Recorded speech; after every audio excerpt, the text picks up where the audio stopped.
सुप्रभात एमपी में हूं आपके साथ अवंतिका श्रीवास्तव। मध्य प्रदेश की तमाम बड़ी खबरों पर नजर डालेंगे और शुरुआत करेंगे राजधानी भोपाल से जानकारी की। विधानसभा के शीत सत्र का आज तीसरा दिन है। आज भी सभी की निगाहें विधानसभा की ओर रहेंगी क्योंकि आज अनुपूरक बजट पर चर्चा होनी है। विपक्ष के अविश्वास प्रस्ताव पर भी आज चर्चा हो सकती है और सदन में भरपूर हंगामे के आसार आज भी नजर आ रहे हैं। तो बड़ी जानकारी, विधानसभा के शीतकालीन सत्र का आज तीसरा दिन। दोनों दिनों में कई अहम मुद्दों को चर्चा में लाया गया। आज किस तरह की तस्वीरें सामने आती हैं देखने वाली बात होगी क्योंकि आज अनुपूरक बजट पर भी चर्चा होनी है। साथ ही साथ विपक्ष के अविश्वास प्रस्ताव पर भी माना जा रहा है कि चर्चा हो सकती है। सदन में हंगामे के पूरे आसार और जब अनुपूरक बजट पर चर्चा होगी, साथ ही साथ जब अविश्वास प्रस्ताव पर चर्चा होगी तो माना जा रहा है कि विपक्ष की तरफ से जमकर हंगामा किया जा सकता है। हालांकि विधानसभा का तीसरा दिन शीतकालीन सत्र का। सहयोगी शैलेंद्र हमारे साथ लाइव जुड़ रहे हैं। शैलेंद्र, आपसे हम जानकारी चाहेंगे आज क्या कुछ होने वाला है विधानसभा में।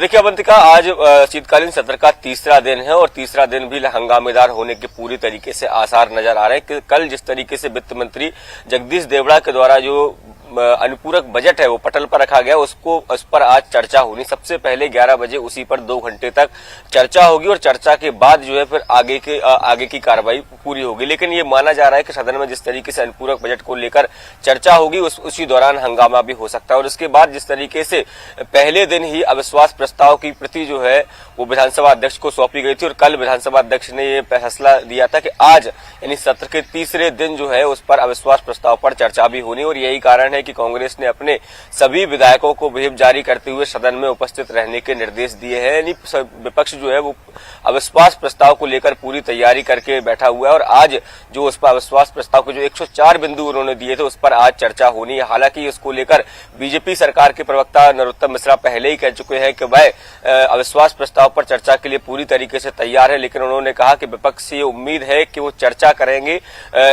हंगामा नहीं करेंगे। क्योंकि कई बार ये देखने में आता है कि कांग्रेसी कोई विषय लेकर आते हैं और वही हंगामा करके सदन से पलायन कर जाते हैं। ऐसा नहीं होना चाहिए। हालांकि विपक्ष की तरफ से भी डॉक्टर गोविंद सिंह ने साफ तौर पर यह कहा था कि वो सदन में जो बिंदु लेकर आए हैं उन पर एक सिलसिलेवार चर्चा करना चाहते हैं, लेकिन चर्चा हो और उसमें हंगामा ना हो ऐसा हो ही नहीं सकता। और जिस तरीके से आज 2 प्रमुख जो बिंदुओं पर चर्चा होनी है, एक तो अनुपूरक बजट पर चर्चा होगी और इसके साथ ही जिस तरीके से अविश्वास प्रस्ताव उस पर चर्चा होनी, तो 2 प्रमुख चीजें हैं जिनको लेकर आज पूरे दिन विधानसभा में चर्चाओं का दौर जारी रहेगा और इस दौरान काफी हंगामे भी देखने को मिल सकते हैं। जी ठीक है, चलिए शैलेंद्र, देखना होगा आगे क्या कुछ होता है। बने रहेगा हमारे साथ, आगे भी आपसे जानकारी लेंगे। तो विधानसभा की हम चर्चा कर रहे थे और आज विपक्ष भी पूरी तरह से हंगामा के लिए तैयार नजर आ रहा है। हंगामा आज भी हो सकता है। हालांकि फिलहाल भोपाल से बड़ी खबर का रुख करेंगे। पूर्व मुख्यमंत्री कमलनाथ आज विदिशा जाने वाले हैं। साथ ही साथ सिरोंज में नेताओं और कार्यकर्ताओं से मुलाकात का कार्यक्रम है। कमलनाथ प्रेस को भी संबोधित करेंगे। अब चूंकि एक तरफ विधानसभा चल रही है, साथ ही साथ आने वाला साल भी चुनावी साल है, तो नजरें बरकरार रहेंगी कि कमलनाथ आज विदिशा में नेताओं और कार्यकर्ताओं से जब मुलाकात करते हैं तो क्या मंत्र उनकी तरफ से दिया जाता है। प्रेस कॉन्फ्रेंस के दौरान कमलनाथ क्या कुछ कहते हैं, इस पर भी बारीकी से नजर।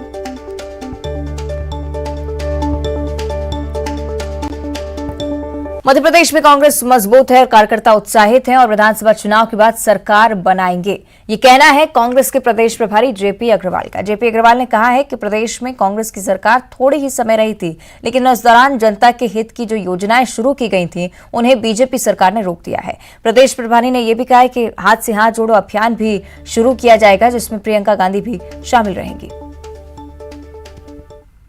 प्रदेश कांग्रेस के प्रभारी जेपी अग्रवाल मेरे साथ हैं। सर, 3 दिन तक आप मध्य प्रदेश में रहे, अलग अलग बैठकों में आप रहे, लगातार कमलनाथ से मुलाकात हुई, दूसरे नेताओं से मुलाकात, तो चुनाव की नजर से क्या तैयारी कांग्रेस की? नहीं, अब राजनीतिक पार्टी है, इसको चुनाव के लिए हर वक्त तैयार रहती है। अब जो चुनाव आने वाला मध्य प्रदेश का, तो हमारी पार्टी बड़ी मजबूत है। वहाँ हमारे 2 वरिष्ठ नेता हैं, कमलनाथ जी हैं, दिग्विजय सिंह जी हैं, और पार्टी का कार्यकर्ता बड़ा उत्साहित है और हर जगह हमारे यूनिट है, फ्रंटल ऑर्गेनाइजेशन है, तो अच्छी मजबूत स्थिति में है और सरकार बनाएंगे। सरकार बनाने का दावा कर रहे हैं, लेकिन सर जो प्रदेश अध्यक्ष हैं वो तो कई तरह की घोषणाएं भी करते हैं कि अगर मेरी सरकार बनी तो पुलिस वालों को वीकली ऑफ भी मिलेगा, पुरानी पेंशन व्यवस्था लागू होगी, कर्ज माफी होगी, लगातार घोषणाओं का हर वर्ग के लिए, किसानों के लिए भी, युवाओं के लिए भी, हर वर्ग के लिए घोषणाएं कर रहे हैं। तो वो घोषणाएं भी तो सर इसी का हिस्सा है, क्योंकि चुनाव आ रहा है, सबको अपने साथ जोड़ना है। अगर आप देखेंगे, जब हमारी सरकार आई 2018 में, तो वो थोड़े समय रही है, तो उस समय जो कार्यक्रम हमारी सरकार ने जनता के लिए पास करे थे और वो शुरू करे थे, उनको इस सरकार ने रोक दिया, भारतीय जनता पार्टी वाले। उन्होंने ये नहीं देखा कि इससे किसको फायदा हो रहा है, क्योंकि कांग्रेस ने लागू किया था इसलिए इनको बंद करना था। अब उससे लोग परेशान हैं, भ्रष्टाचार से भरी हुई सरकार है, तो इसका मुकाबला कैसे किया जाएगा। तो हम लोगों में ये धारणा पैदा करना चाहते हैं कि जो हमारी स्कीम पहले थी उस स्कीम पर हम काम करेंगे और हमारी सरकार जनता की सरकार होगी और जनता की भलाई के लिए होगी। हाथ से हाथ जोड़ो अभियान भी की शुरुआत हो रही, वो भी यही है कि ज्यादा से ज्यादा लोगों को अपने साथ जोड़ा जाए, कांग्रेस को मजबूत किया जाए, जमीनी स्तर पर संगठन मजबूत हो। सर ये कब से शुरू होगा और कैसे होगा? ये 26 जनवरी से शुरू होगा और उसके बराबर बैठकें हमारी अभी प्रस्तावित हुई हैं, जिले की और ब्लॉक की। दरअसल राजनीतिक पार्टी है तो कोई ना कोई कार्यक्रम हमेशा, आपने देखा होगा पहले भी, वो चलता रहता है ताकि कार्यकर्ता उत्साहित रहे, काम करे और जो जनता के बीच जाए, गांव में जाए। तो इस यात्रा का भी वही उद्देश्य है। और उसके बाद महिलाओं का एक मार्च होगा और उसको प्रियंका गांधी जी लीड करेंगी, ये भी उसका हिस्सा है। आगे बढ़ते हैं भोपाल से एक और बड़ी जानकारी। मध्य प्रदेश में लगातार मौसम परिवर्तित हो रहा है। बढ़ती ठंड के बीच तापमान में बदलाव भी लगातार जारी है। प्रदेश के कई शहरों का तापमान 10 डिग्री के नीचे पहुंच गया है।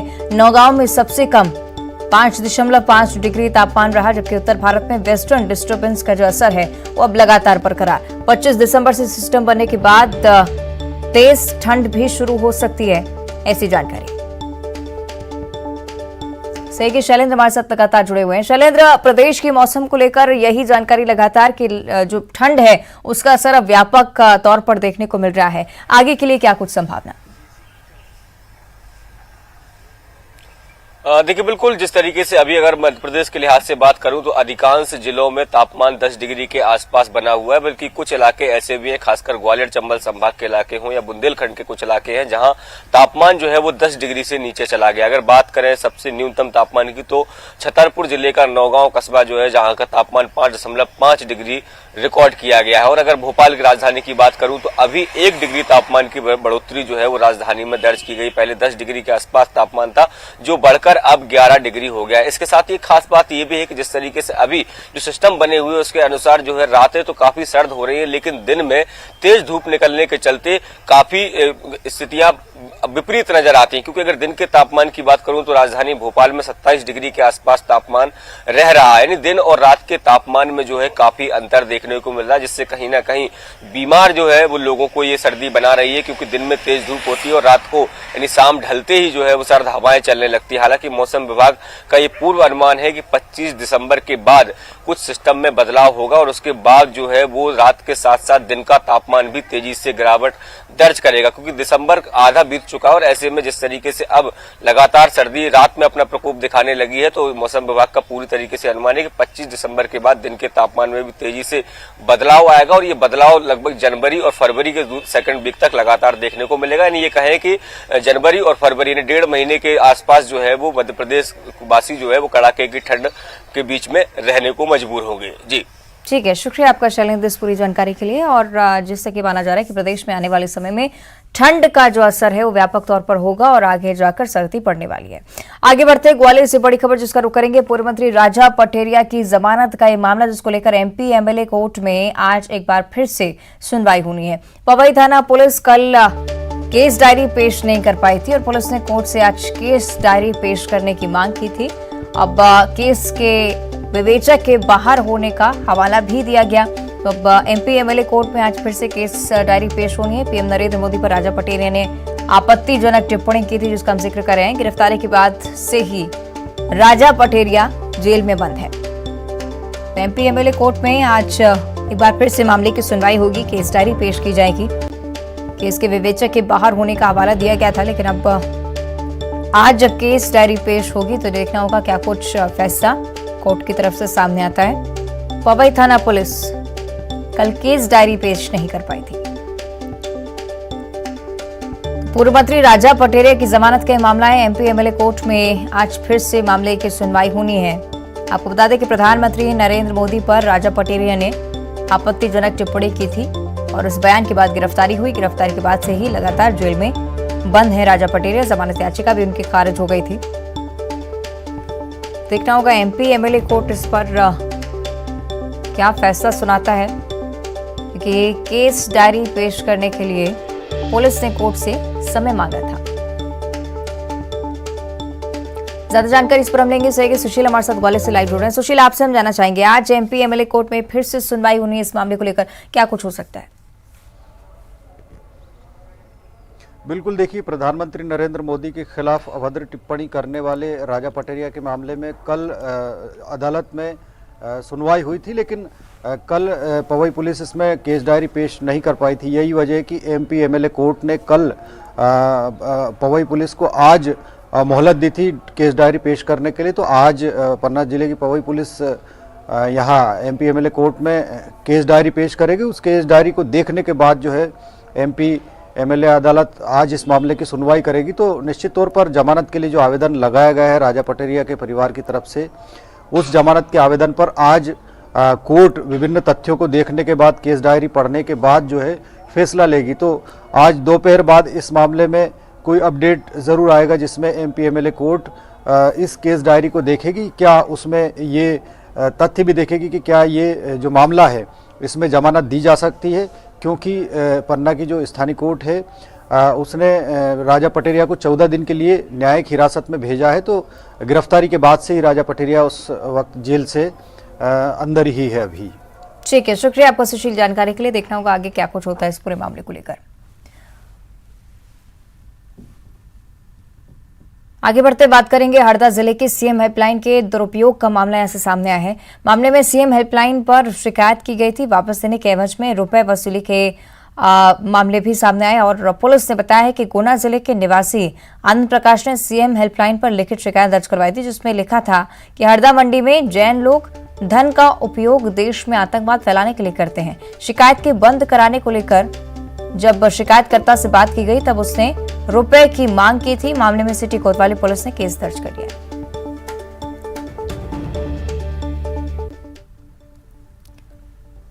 और 8 साल पुराने मामले में खंडवा न्यायालय ने बड़ा फैसला सुनाया है। वर्ष 2014 में खंडवा में हुए दंगे के दौरान पुलिस जवानों पर जानलेवा हमला हुआ। 40 आरोपी को 7 साल की सजा सुनाई गई है। इस मामले में 2 आरोपी बरी हुए हैं, जबकि 4 नाबालिग आरोपी थे जिन्हें इस मामले में अलग रखा गया है। वहीं एक आरोपी की मौत हो चुकी है। मामला 30 जुलाई 2014 का है, जब एक युवक की हत्या के बाद शहर में दंगा भड़क गया था। कर्फ्यू के बाद 1 अगस्त को खासपुरा इलाके में ड्यूटी कर रहे पुलिस जवानों पर जानलेवा हमला हुआ था। तो कुल 47 लोगों को आरोपी इसमें बनाया गया था।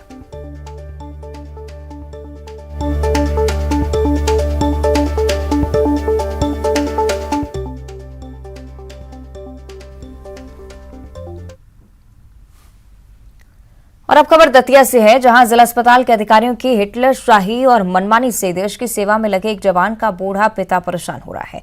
दरअसल सीआईएसएफ का जवान ब्रिजेश शर्मा छत्तीसगढ़ में नक्सल एरिया में ड्यूटी कर रहा है। इधर ब्रिजेश की मां के इलाज के लिए आश्रित प्रमाण पत्र चाहिए। ब्रिजेश के पिता राजेंद्र शर्मा आश्रित प्रमाण पत्र बनवाने के लिए तहसीलदार के 1 महीने से चक्कर लगा रहे हैं, लेकिन उनका काम नहीं हो पा रहा। हमारा बेटा सीआईएसएफ में वर्तमान में नारायणपुर छत्तीसगढ़ में पदस्थ है और वो सरकारी नौकरी में है। हमारी पत्नी को लीवर वगैरह से संबंधित बीमारी है, उसके लिए हमारी आर्थिक व्यवस्था अच्छी नहीं है इलाज कराने के लिए। तो वहाँ से उनने स्टाफ वालों ने आर्थिक आश्रय सर्टिफिकेट मांगा था, जो तहसीलदार साहब के यहाँ से जारी किया जा सकता है यहाँ से, तो वो अभी नहीं होगा, इसलिए मैं परेशान हूँ। और इंदौर से एक चौंका देने वाला मामला सामने आया है। यहाँ जिस आरोपी को पुलिस 1 साल से तलाश रही थी, वो खुद ही थाने जा पहुंचा। वजह जानेंगे तो आप भी चौंक जाएंगे। दरअसल धोखाधड़ी का ये आरोपी अपनी पत्नी से प्रताड़ित था। जब वो थाने पहुंचा तो पुलिस के भी होश उड़ गए। ये आरोपी पुलिस से तो बेफिक्र था, लेकिन पत्नी से ही प्रताड़ित था। तो आरोपी का नाम दिनेश मेहता है। उसकी गिरफ्तारी पर पुलिस ने 2000 रुपए का इनाम भी घोषित किया था।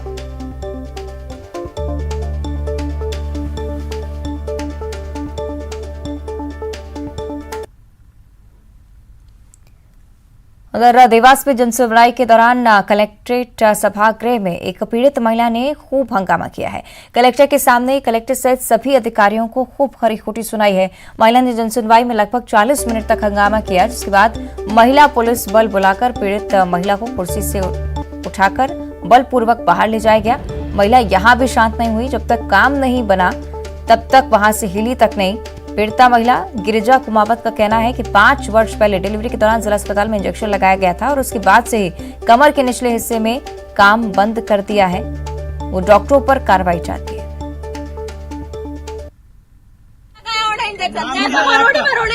सुन्न करने को यहाँ पे लगे थे इंजेक्शन पीछे कमर में एमजे अस्पताल में। कौन डॉक्टर थे आपका? डॉक्टर एमके जोशी और डॉक्टर साधना दोनों है।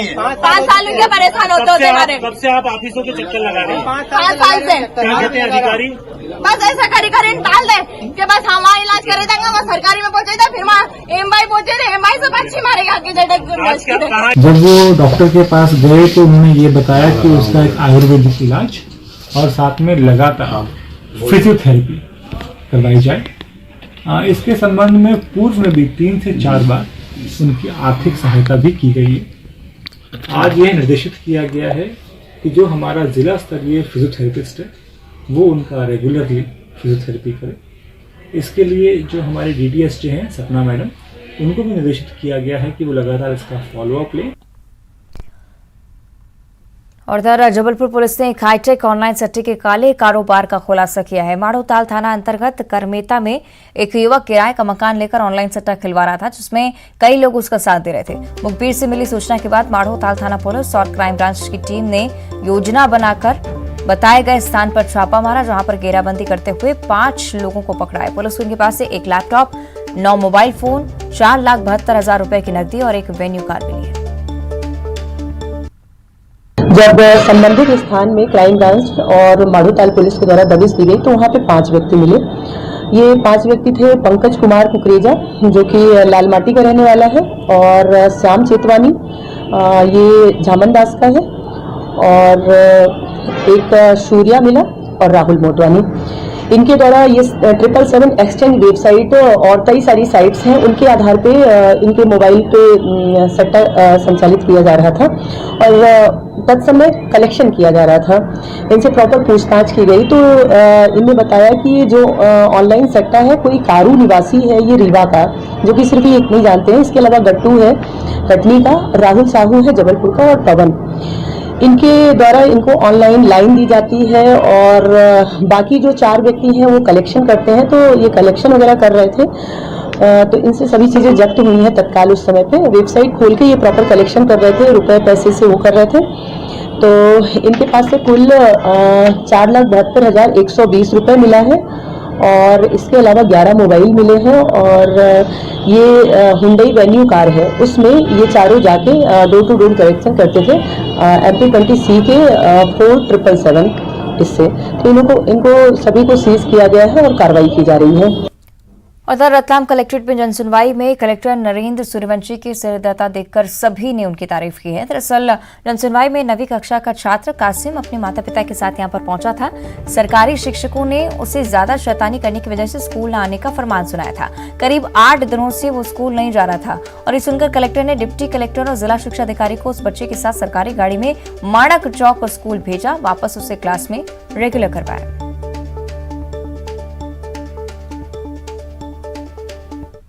और इधर उमरिया जिले के बांधवगढ़ टाइगर रिजर्व में तेंदुए की मौत का मामला सामने आया है। मृत तेंदुए की उम्र 5 वर्ष बताई जा रही है। पतौर रेंज के बड़कहोर नामक स्थान पर मृत अवस्था में तेंदुआ पड़ा मिला है, जिसे गश्ती दल ने देखा और प्रबंधन को जानकारी दी गई।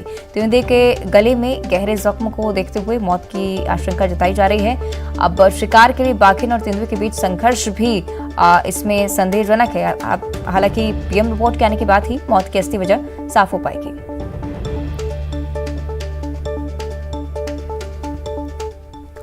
खबर जबलपुर से है, जहां एक अजगर ने इस कदर आतंक मचा रखा था कि गांव वाले हैरान परेशान थे।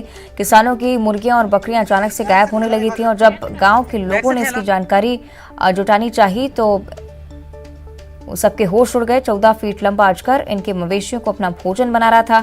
ग्रामीणों को जब इसकी जानकारी लगी तो उन्होंने सर्प विशेषज्ञ को सूचना दी। इस अजगर का सफलतापूर्वक रेस्क्यू करवाया गया।